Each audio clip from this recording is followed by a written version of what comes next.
It was just after midnight when Marissa clocked in at the small, isolated gas station on Route 66, the only one for miles. The station was old, its fluorescent lights flickering ominously, and the air smelled of stale gasoline. Marissa had taken the graveyard shift, thinking it would be easy money, but the eerie silence felt heavier than usual tonight, as though the gas station itself was holding its breath. The only sounds were the hum of the neon lights and the occasional rumble of a car speeding by. At around 2 a.m., a dark figure pulled up to the pump, a tall, lanky man with a shadowed face. He moved slowly, almost unnaturally so, as though the night was thickening around him. He didn't get out of the car. Instead, his eyes locked onto her through the window, unblinking. She tried to dismiss the feeling creeping up her spine, assuming it was just nerves, but there was something off about the way he stared. Marissa tried to focus on the monotonous routine, sweeping, checking the shelves, and stocking the coolers. But it was impossible to ignore the unsettling sensation that the gas station was alive with something that shouldn't be there. The overhead lights flickered again, and then a sudden bang echoed through the quiet store. The door to the back storage room slammed shut on its own. Her heart raced as she grabbed a flashlight, cautiously walking toward the back. The room was empty, but the temperature had dropped drastically. She couldn't shake the feeling that she was being watched. A few minutes later, the man was still there, sitting in his car, unmoving. He hadn't come inside to pay. Marissa felt a cold sweat form on the back of her neck as she debated whether to confront him. Finally, she steeled herself, grabbed the keys and headed outside. But as she approached the vehicle, the man's head jerked to the side, his neck bending at an impossible angle. His face, distorted and hollow, was no longer human, only a pale, contorted mask of something inhuman. She stumbled back, heart pounding, and that's when the engine of the car roared to life, the tires screeching as it sped off into the night, leaving behind a thick, unnatural fog. Back inside, Marissa was paralyzed with fear, her hands shaking. The phone rang, echoing through the stillness of the gas station. She answered it, but no one spoke. The line was heavy with static, followed by a low, guttural whisper that made her stomach turn. "Get out, before it's too late." Marissa froze, the whispers growing louder, circling her, as the lights above her flickered violently. Shadows danced in the corners of the station, and she could hear footsteps. Too many footsteps, approaching from all directions. Desperate to escape, she rushed to the front door, only to find it locked, as if someone, or something, was keeping her inside. The air grew thick, suffocating, and as she turned to see the man's figure standing right in front of her, she realized with horrifying clarity that he was only the beginning. Outside, the dark night had taken on an unnatural stillness. The road was empty, but the station felt alive, thrumming with energy that shouldn't exist. Marissa could hear soft whispers in the air, words she couldn't understand, but she knew they were for her. It was too late to leave. The station had become a trap, an insidious thing that was slowly tightening its grip around her, feeding off her fear. The shadows weren't just shadows anymore. They were something else, crawling, shifting, and waiting. She backed away toward the counter, fumbling for the keys, but the whispers grew louder, the shadows closing in. There was no escape. This place wasn't just haunted. It was feeding on her fear, her sanity, and with every passing second, the gas station's hunger grew. The temperature inside the gas station dropped even further, the cold seeping into her bones. Marissa shivered, her breath visible in the freezing air.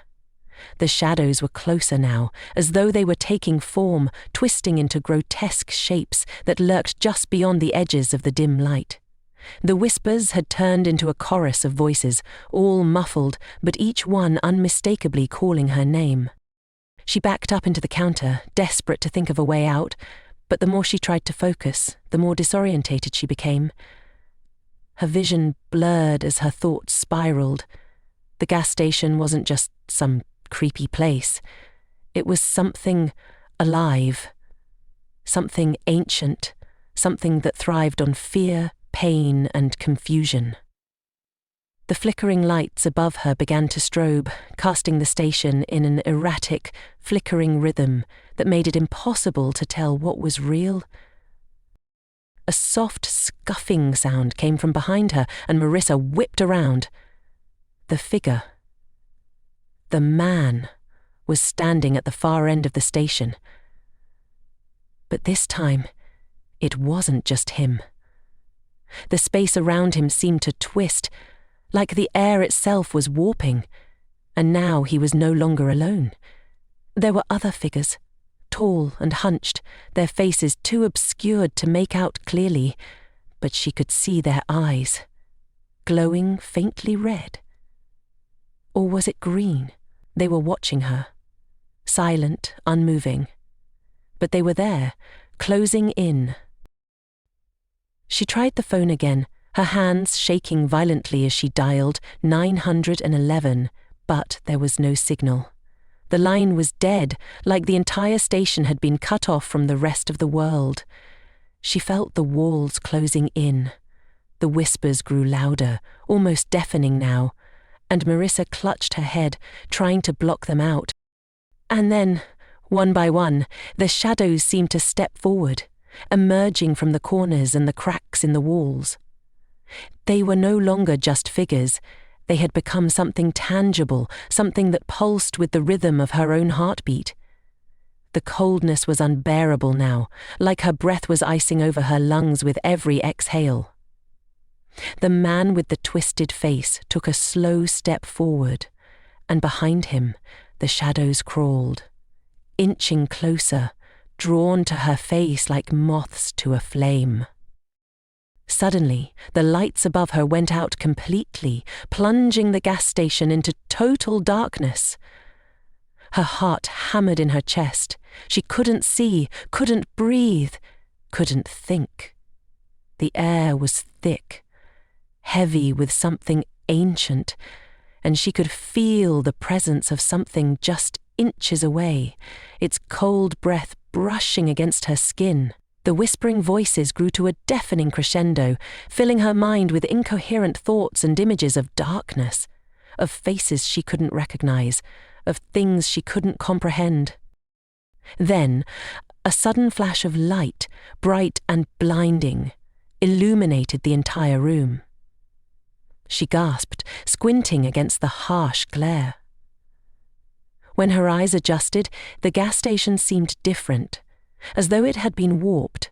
The walls seemed to be stretching, the shelves bending unnaturally. The shadows were no longer lurking, they had fully manifested, like dark, shifting figures that clawed at the edges of reality. And then she saw it. The truth! The gas station was a vessel, a trap designed to feed off the terror of anyone who stepped foot inside. It had always been there, an ancient, malevolent force that had claimed this place as its own. The man, the twisted figure with the broken neck, was just one of its servants. And now, Marissa had become its next victim. She could feel her heart slowing, her vision starting to blur again. The whispers were now a maddening chant, a prayer for her soul, as the shadows surrounded her, drawing her in. She staggered backward, desperate to break free, but it was futile. The gas station had become her prison, and the darkness was its warden. A low, raspy voice echoed from the deepest corner of the station. You should have left when you had the chance." Marissa tried to scream, but the words were caught in her throat. She felt her body growing heavier, her limbs no longer responding as the shadows pulled her closer. The gas station, once just a lonely stop on a forgotten highway, had become the very embodiment of terror, and it was hungry. With one final panicked breath, she closed her eyes, succumbing to the shadows that had already claimed so many before her.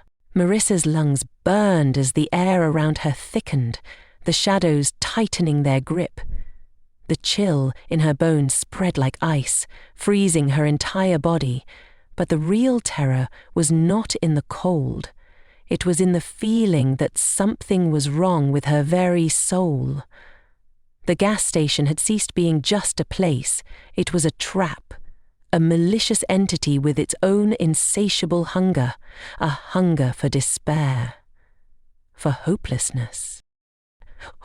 Her limbs trembled uncontrollably, as if the very act of resisting would tear her apart. Her heart pounded violently against her chest, but it was fading. Slower, weaker, as though her own pulse was being siphoned away. The whispers turned into harsh, guttural growls, and she could feel the heat of them brushing against her ears. "Marissa," the voice rasped. "Join us." For a moment, her eyes opened to the blinding white light again, but it was too much, too harsh, too overwhelming. She slammed her eyes shut, but the shadows were no longer patient.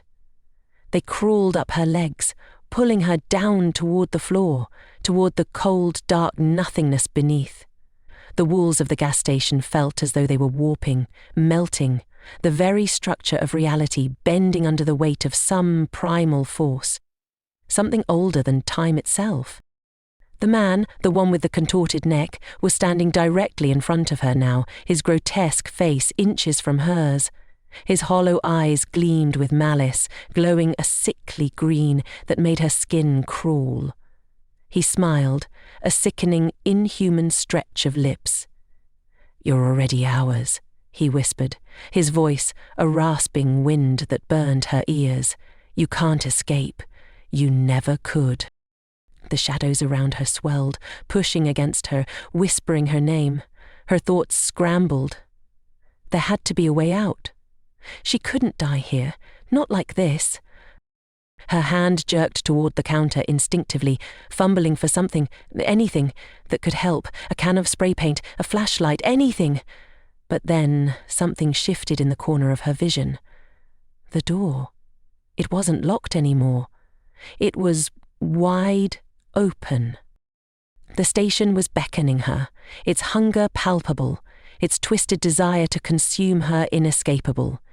She could hear the rhythmic drumming of her heart in her ears. The shadows throbbed, pulsating with life of their own, swirling, gathering strength, closing in like hungry wolves. It was now or never. With a cry of desperation, Marissa shot forward, her legs feeling like lead. She staggered toward the open door, the light flickering weakly ahead. Each step was an eternity as she felt the cold grip of the shadows pull at her ankles. Her breath came in ragged gasps as she leapt forward, throwing herself through the doorway.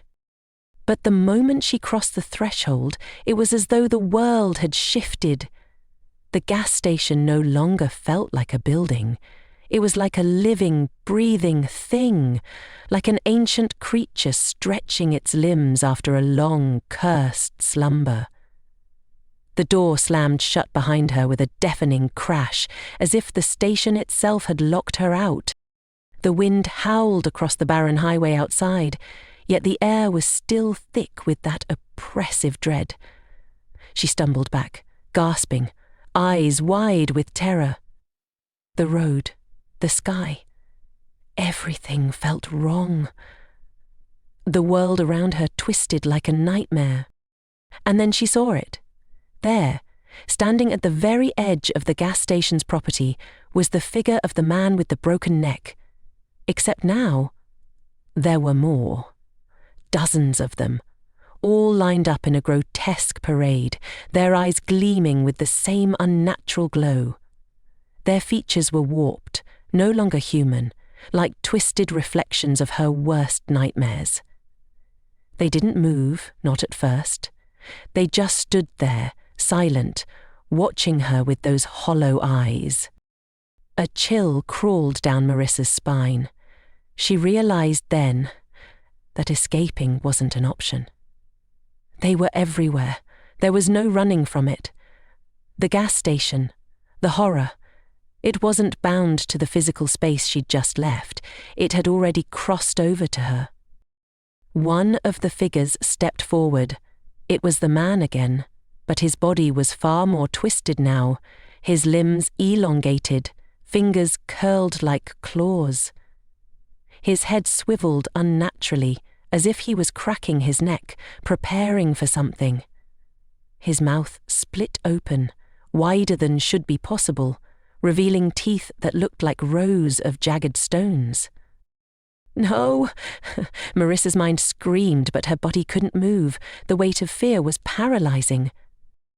You thought you escaped, but you're still part of us. The man's voice reverberated, a chorus of countless voices speaking through him. This place is never done with you. It never lets go. The air around her vibrated, the earth itself trembling underfoot. The gas station wasn't just a place anymore. It was a presence, a consciousness that stretched its influence beyond the road, beyond the shadows. Marissa's vision began to spin. She could feel herself being pulled back into the gas station, pulled into the darkness. As her body trembled uncontrollably, the lights from the station flickered, then burst out in a violent blaze. The shadows surged, crashing toward her like waves. In that moment, she understood. The gas station was not haunted. It was a hunger that would never be satiated, a darkness that would consume her, would claim her soul as it had done countless others. Her heart seemed to stop as she was drawn into the inky blackness, her final scream echoing in her mind.